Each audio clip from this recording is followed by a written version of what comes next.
cancer, I think. Don't quote me on that one. Did she have some health issues? She did. She had some other health problems as well. Most of us do. You know, that's above 60 anyway. Some of us that are below. Yes, that's right. So, yes, percentage is low.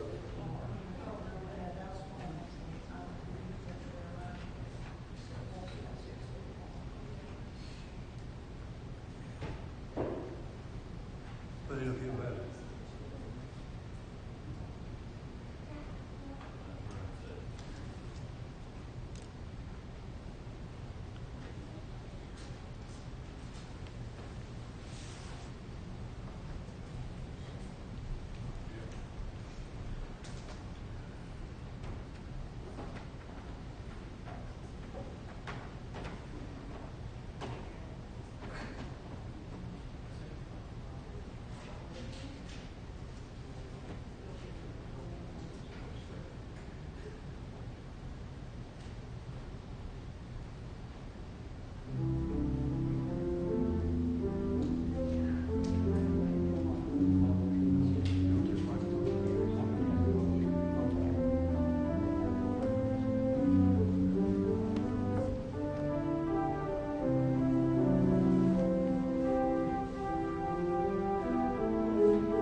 Well, indeed, it is a thrill to be here.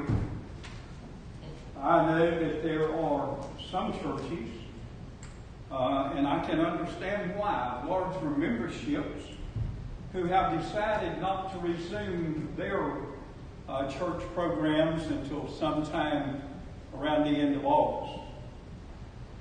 I am sorry that we have to undergo these restrictions, but it actually is the only way that you and I can be here right now, meeting together. This COVID virus is serious. My son, who is recovering from it, like I told you last week, he's out of quarantine and is slowly recovering, and he said it is awful. It is absolutely awful. So I hope you'll take every effort to be safe. Don't take any chances. My son still cannot determine where he picked up that bug. Jimmy Johnson, the NASCAR driver, said yesterday that they even moved to Aspen, Colorado to get away from this. And he still couldn't understand how he picked up the bug, and along with his wife. So it's out there. And I urge you to join me in prayer that God will lead these brilliant people in our nation who work in these fields with science and medicine to be able to find that proper vaccine. It's projected that by the end of July that there will be close to another 75,000 deaths in the United States alone. And that's going to put us right at the 200,000 level. I'm not telling you that to scare you. I'm just telling you, be as safe as you possibly can and don't take any changes.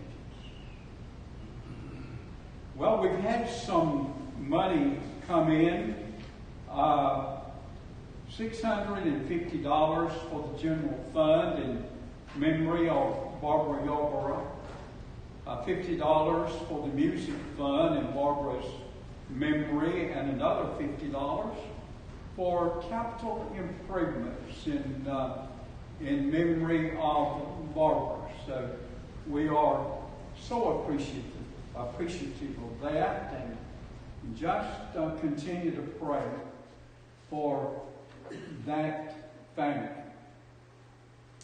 We will be having a very short deacon meeting back here in the room immediately after the service this morning, and we'll just go from the auditorium back there and do that rather than meet this afternoon and having to come back out in the heat and I guess just dress in and get ready to come.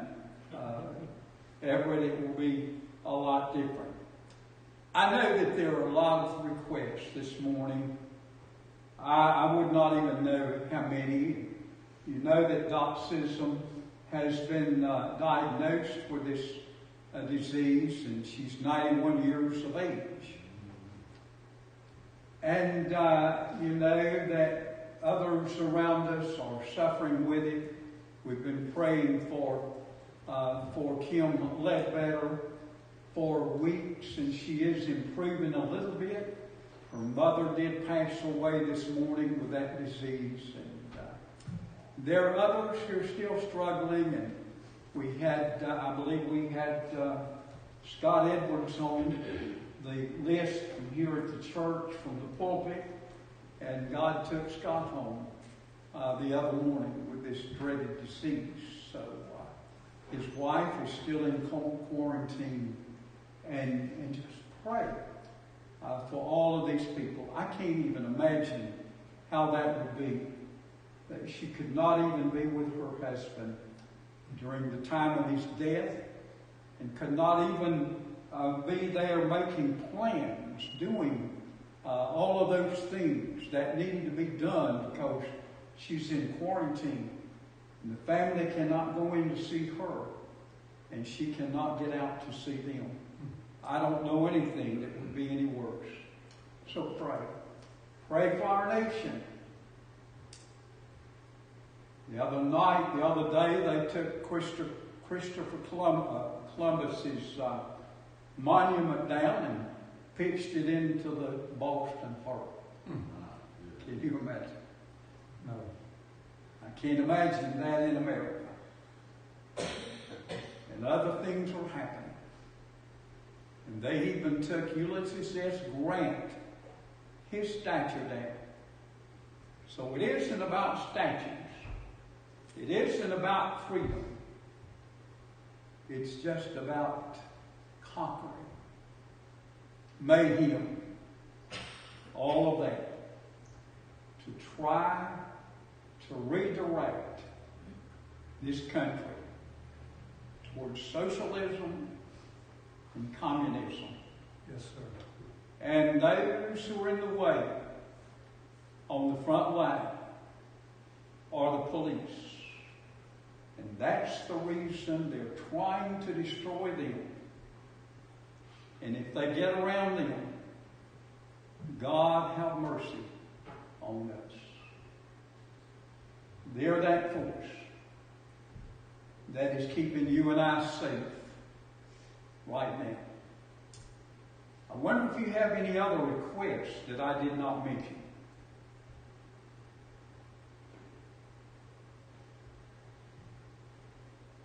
Yes, sir. We need to pray for Michael, my grandson Mikey, and his wife. They're expecting a granddaughter, our great-granddaughter, sometime in the next week. So Okay.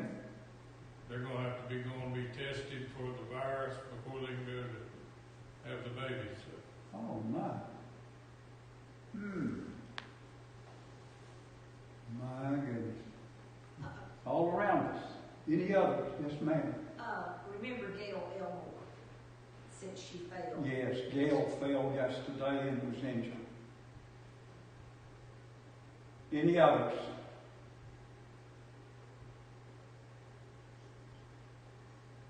Well, Everett, I'm going to get out of your way up here, and I'm going to ask you to come up and lead us in this invocation. Will you do that? And then we'll turn it back over to Everett.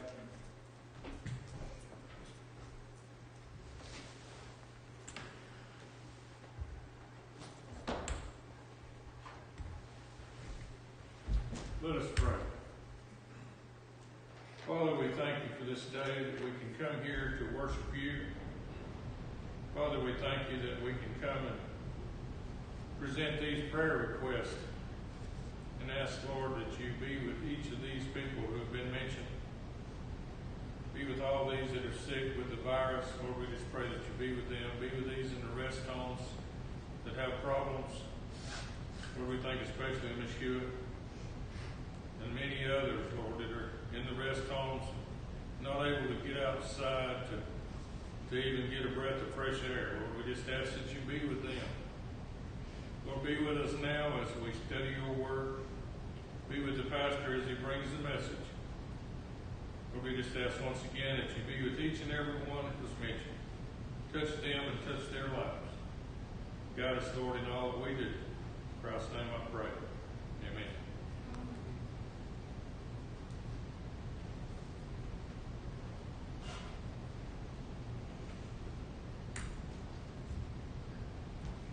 We're going to be singing Country 'Tis of Thee. And would you stand as we sing together this morning? From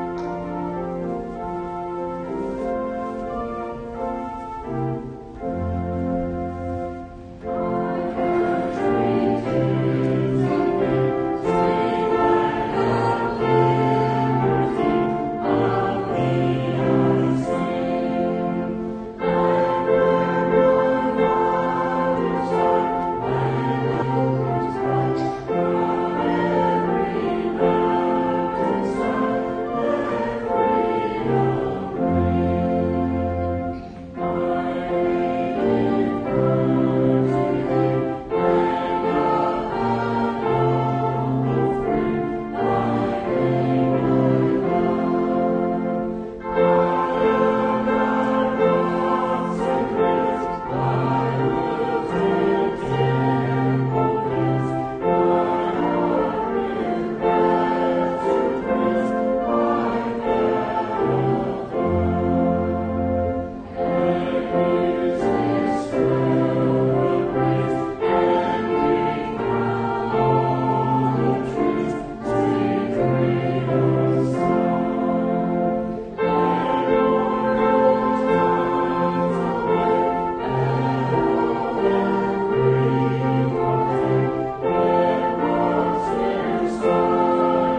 praise the Lord with music.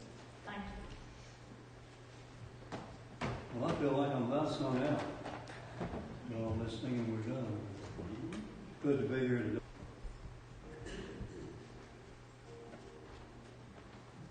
You know, with all the division that we have in this country today, everything going on, it's the worst I've ever seen. But I'm hopeful that it'll get better.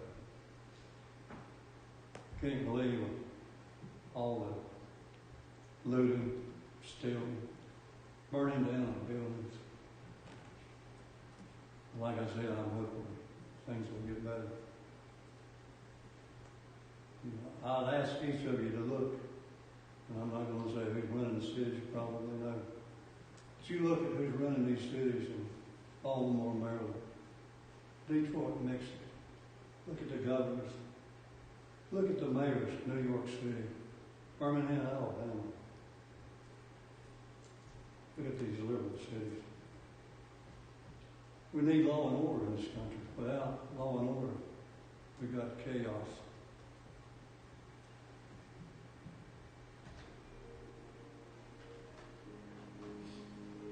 We get to set up here in a minute here.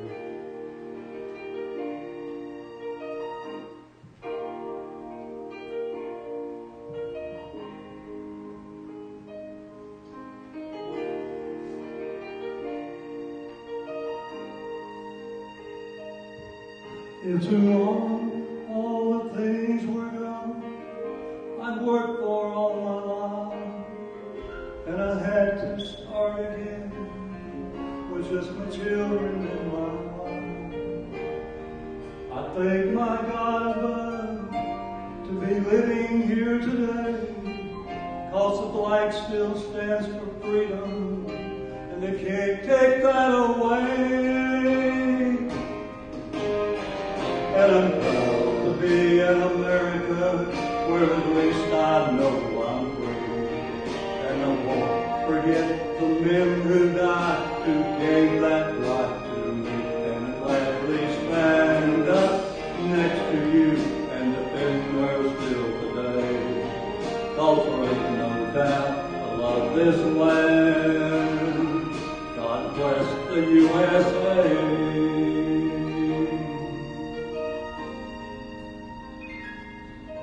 From the lakes of Minnesota to the hills of Tennessee, across the plains of Texas, from sea to shining sea, from Detroit down to Houston, from New York to LA, there's pride in every American heart. It's time we stand and say that I'm proud to be in America, where at least I know I'm free. And I won't forget the men who died, who gave that right to me. And I'll gladly stand up next to you and defend her still today. 'Cause there ain't no doubt I love this land. God bless the USA. And I'm proud to be in America, where at least I know I'm free. And I won't forget the men who died, who gave that right to me. And I'll gladly stand up next to you and defend her still today. 'Cause there ain't no doubt I love this land. God bless the USA.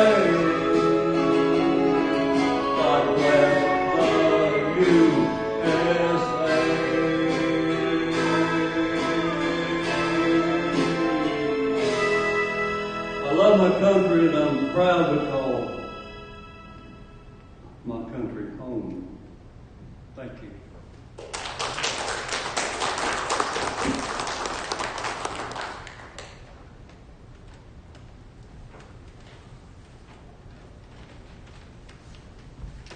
Thank you, Larry. Always. And we don't get tired of singing about our country. As you probably know, yesterday was the 244th year birthday, really, of our great nation. How wonderful it is for God to give us the opportunity to live in America. If you want to talk about lawlessness, and let me get into that for a moment, and then into the message, which won't be long, look at the shock zone. I believe Seattle. You see the filth, the lawlessness, the shootings, the robberies, the rapes, all of that happening in that 6-block area simply because the police were not allowed to go in. And I want to tell you, my friend,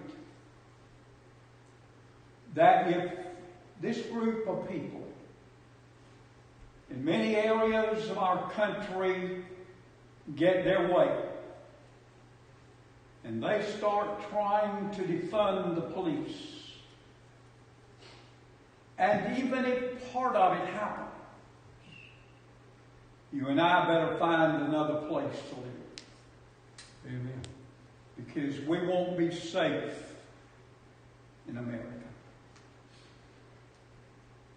I used this psalm not long ago. I remember using it. I do not remember the message.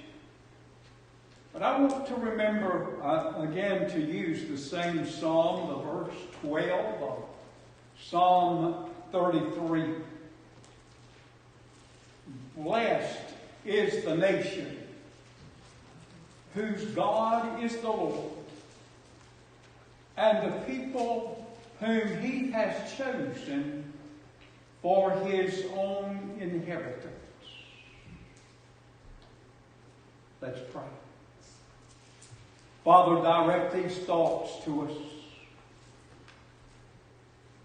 Thank you for our great nation. And thank you for those who throughout all of these years, in so many ways, helped to make her great. But thank you for most of all, for you who made all of this possible. Humbly we pray in your precious name. Amen. I thought of this message all week. I told you a lot of times I do not put things down readily. My mind is like a racetrack sometimes, and things are running through, and ideas, and somehow they just register. And I sat down yesterday, and I wanted to tell you why I believe in America. First of all, America was established by the hand of God. She is based on Christian principles. Those principles that were basically denied in England, but were brought into the United States, as we call her now, and were used to talk about the equality of mankind, the love, the devotion of God, and the devotion of people back to God. So it was not an accident. You see, God raised up special men. They were given a vision. And it was a vision from God to create a new and different type of government than had ever been known by men. From different backgrounds and all types of varied perspectives, these men came. And they looked, and they thought, and they prayed, and they developed. And their results, through their combined visions and aspirations laid upon them by God, gave the picture of a government that you and I know today. A government that is different than any other government in this world. Admired. Hated. We're the most hated government in the world. Even though it is admired. And the reason is that these many nations have not been able or have not tried to capture the ideals that were placed in the concept of government that you and I know in America. You see, it was a government for the first time that was based on representation. It was not dictatorial. There was no king.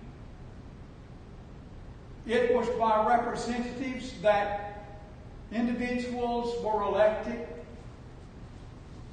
that a president could be chosen, that Congress would be elected, that there would be variations, differences, separations in the various types of our government, the different branches, each keeping check on the other, so that our government could never return to a dictatorship that had been known by other parts of the world. God led these people, and based upon the holy word of God, they established. But there was another document that they used, the Declaration of Independence. And it was a document that declared that all men are created equal. Basically, at the beginning of birth, equal. It talked about inalienable rights. Some of those were life, liberty, and the pursuit of happiness. And once America was established, she began to face many tests. America has overcome. There was the Revolutionary War just at the beginning of her governmental birth. Fighting for freedom from a country many miles away. There was the Spanish-American War that by many were considered minor in scope, but it affected our people. And then one day, the South decided that they would withdraw from the Union. And there began the war of all wars at that time. The Civil War. Over 720,000 men, basically. They think that now is a low figure. Lost their life, north and south. Things settled down. And then suddenly there were enemies from the other side of the world. And they began to test, to move against the United States of America.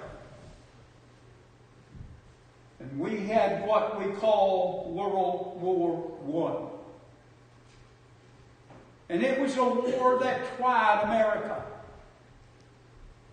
It was the best that we had at that time. And that ended. And sometime later, about the 1934, 35, somewhere in that neighborhood, things heated again. And there were those who thought they could conquer the world. And there was a barbarian by the name of Hitler. And others who joined him, Mussolini, and others who decided that they wanted to conquer the world and they had a better idea. And once again, America bled and died and won the battle. And we settled again. And then there was a nation, Korea, north and south. And they came to battle each other. And somehow the United States of America wound up in that conflict. And there were those even from the Gastonia unit of the Army National Guard who went over and fought and died. I talked to some of those, not who had died, but some who had fought, and one of them was my commanding officer at one time. It was a horrible conflict. Technically, there has never been a winner declared in that conflict.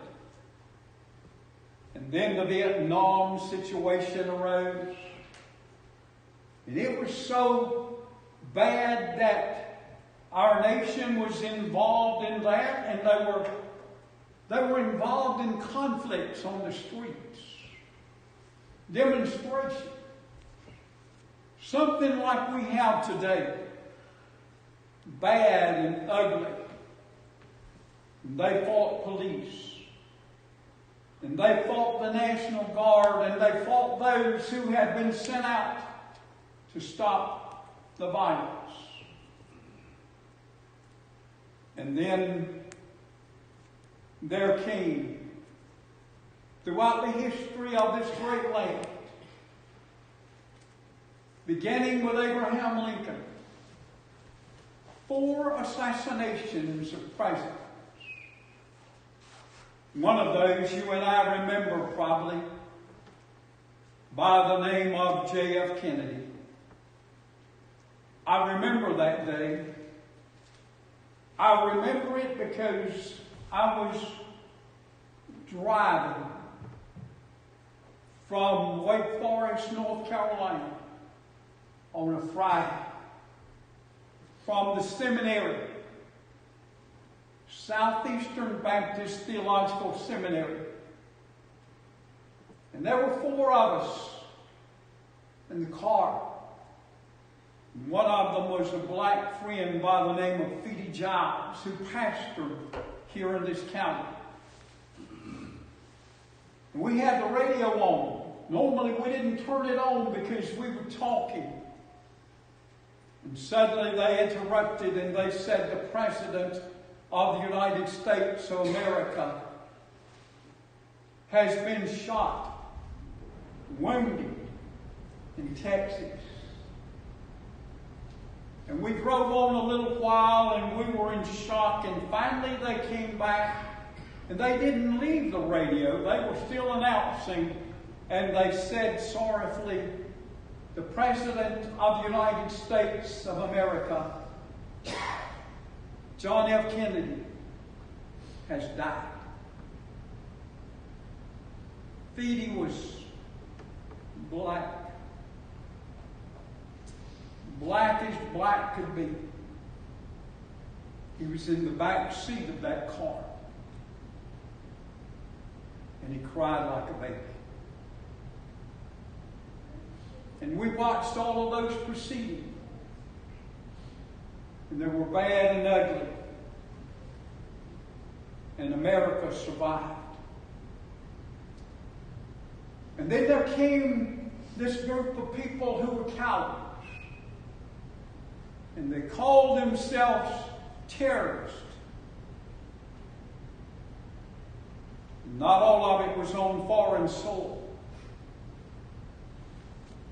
One afternoon, we saw on our television screen a U-Haul van in front of the Oklahoma Federal Building, filled with children, where on the bottom level there was a nursery for federal workers. And we saw that van explode. And the entire side of that building came down.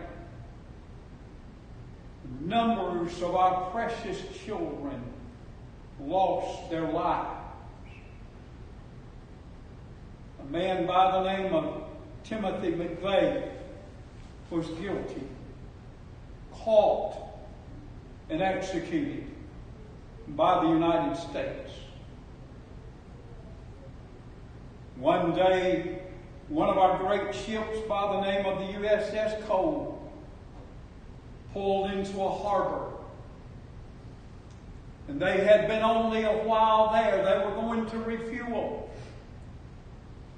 And this boat, loaded with explosives, slammed into the side of that great ship. And many of our brave men and women lost their lives. And we survived. We cried. We gave them their honors. And then one day, a number of years ago,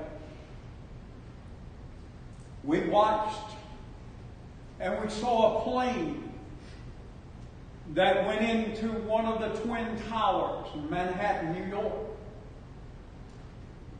I saw that. I remember that. I remember walking into my den just as that had happened. And then not long after that, I saw the second plane go into those towers. And it wasn't long until they crumpled under the heat. And over 3,000 men and women lost their lives. We cried. And we staggered. And we went on. Prior to that, there had been a first attack that did not go well. It was mainly attacking the basement of one of the buildings of the Twin Towers. But we survived. We cried. And we went on. I'm told that about 1917, in that general area for 2 years, there was a flu epidemic. And it was so serious that hundreds of thousands of our citizens of the U.S. died. We staggered and we cried and we went on. Today there is a disease that we cannot see, we don't understand, but it's called the COVID-19. And it's ugly. It's serious. It's bad.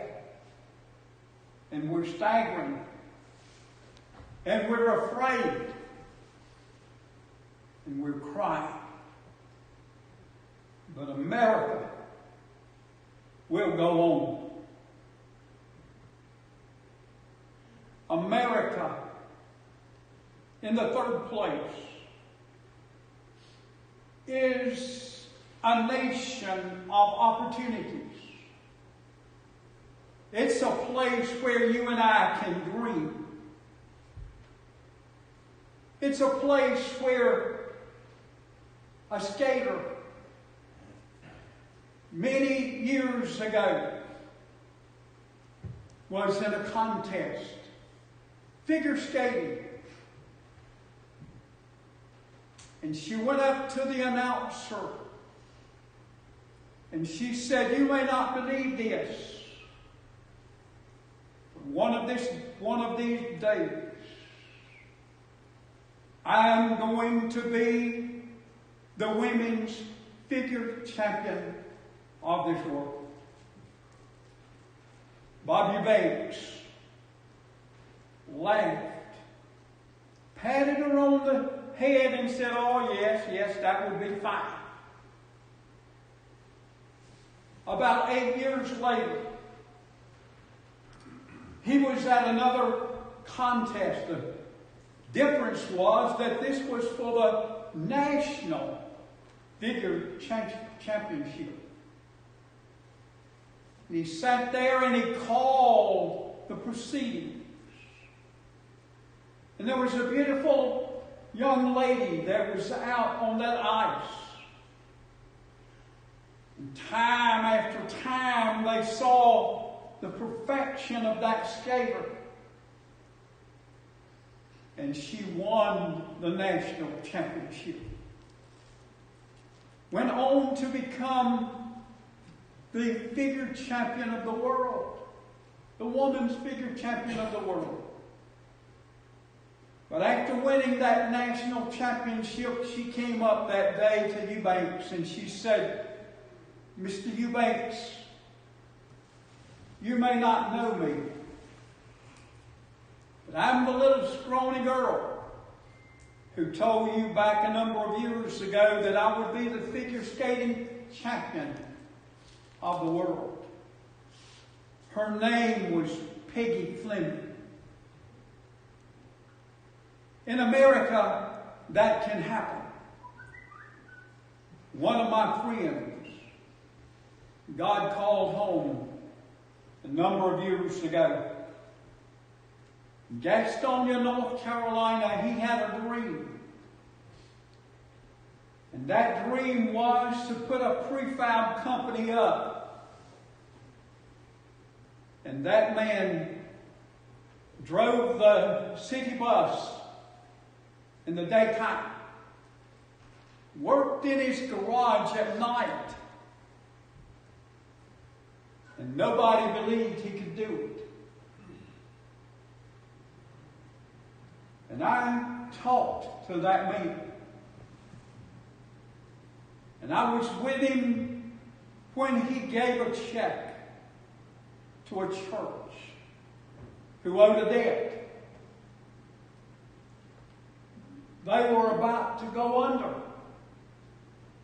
The bank had told them that they would close their door. And I want you to listen to me.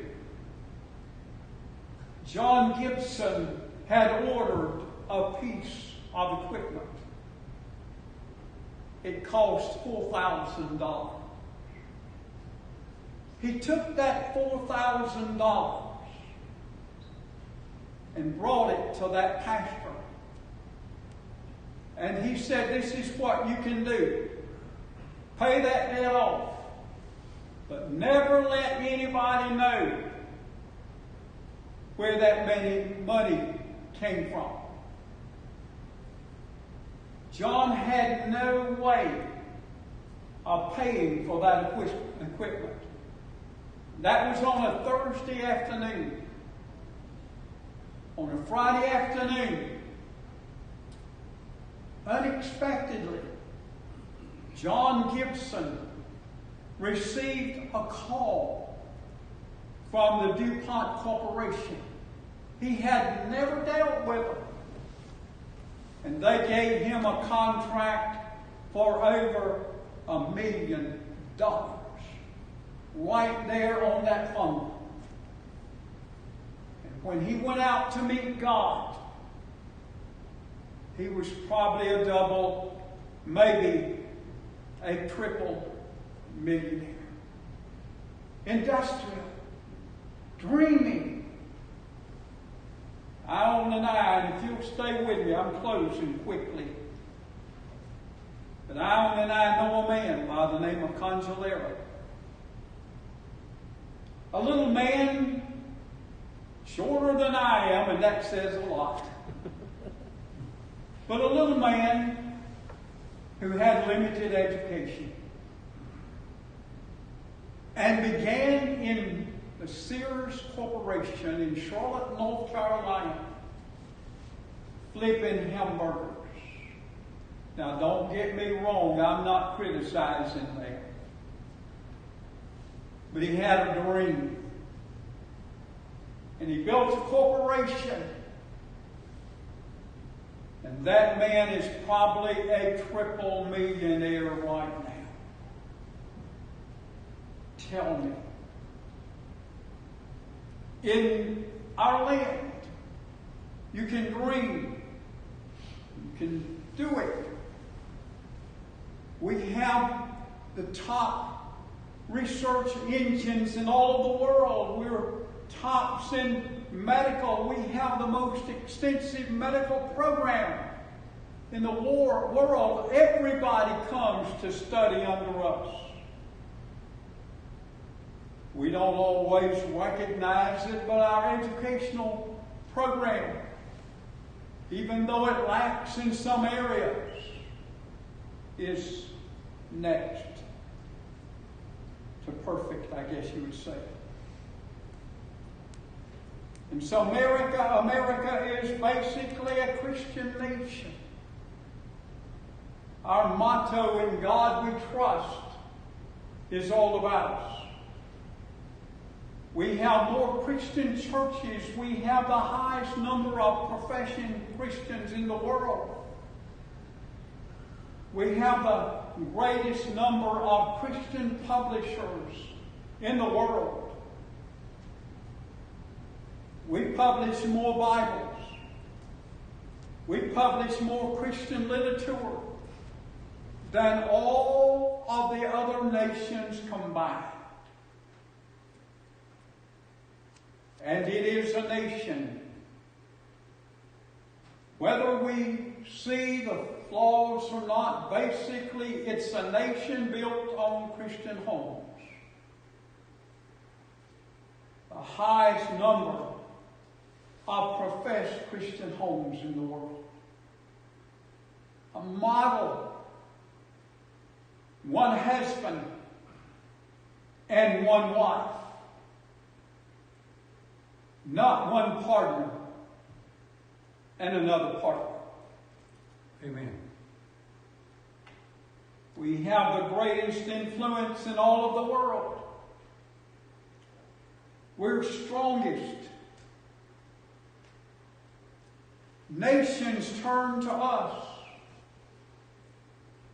And we've been able to meet their demands. Lastly, we have Christian freedom. We can worship in any church of our choice. We can worship at any time. And we can worship without fear. It's a nation that respects its inheritance. I served, and I say it very humbly, in the National Guard / U.S. Army. In my rank as Lieutenant Colonel, I came into contact with all types of people. I stood shoulder to shoulder and I talked straight into the face of those who had the stars over here. They call them generals. I talked to people who had influence. I've been down in the trenches with the men. I've buried their babies. I've had to be involved with them when they had DTs.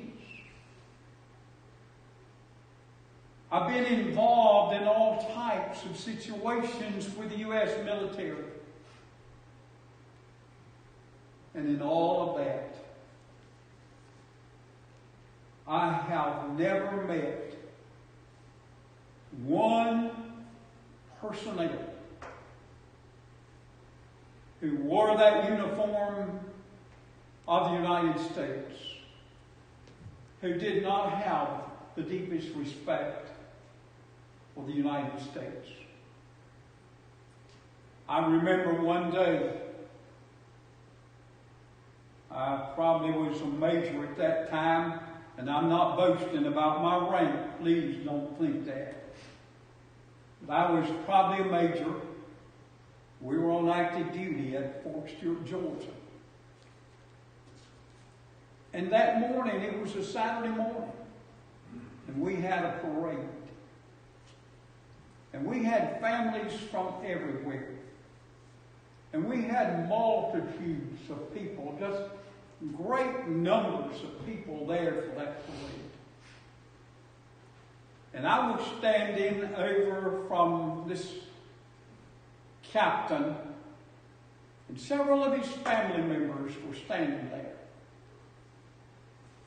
And I don't know if you've ever been in the military.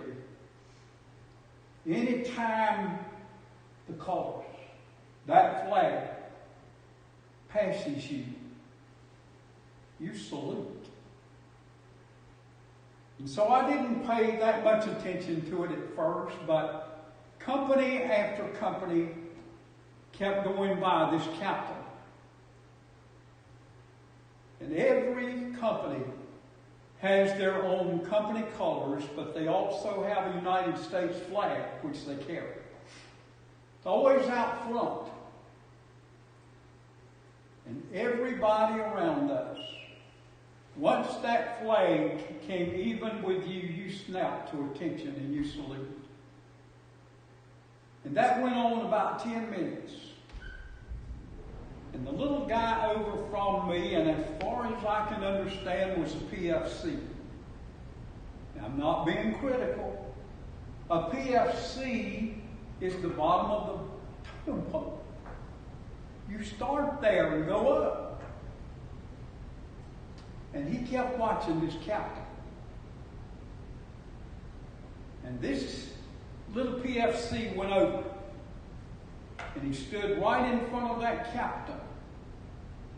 And he said, "Excuse me, sir." He said, "I've noticed that our flag has passed numbers of times, and you have not saluted one time." Now, it takes courage for a little PFC to get over there in front of a captain. That's what he said. And you know what this captain said? "I'm sorry." And the next time and thereafter until the end of that parade, that captain was standing there with his family, but there was a difference. He was snapping to attention, and he was saluting that flag. I love America. I believe in America. The only thing that scares me right now about America is the fact that I'm afraid that we have pushed God so far that He's ready to take His hands away from us. And God forbid. If that happens, we're a nation that is no more. Pray for your country. Love your country. Love your country.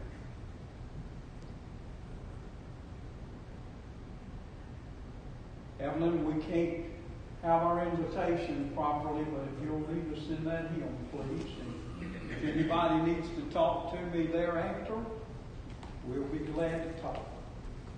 We're going to sing Follow On. So we listen to our words and make decisions if you need to.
Father, we are so grateful for this beautiful day that you've given us. Lord, we're thankful for the celebration of our nation, the freedom that we enjoy each and every day. Lord, we're free to worship as we choose, to do the things we do in this great nation. And Lord, we do pray, Lord, that your hand would just stay upon us. Lord, that you would bless us. Lord, that you would send a revival. Because we truly know that's what we need as a nation, to see a sweeping change that is needed, Lord, not in politics, but in belief and following Jesus Christ. Be with us now as we go to our homes. Lord, just keep us safe, protect us, bring us back again. We ask these things in Jesus' name. Amen.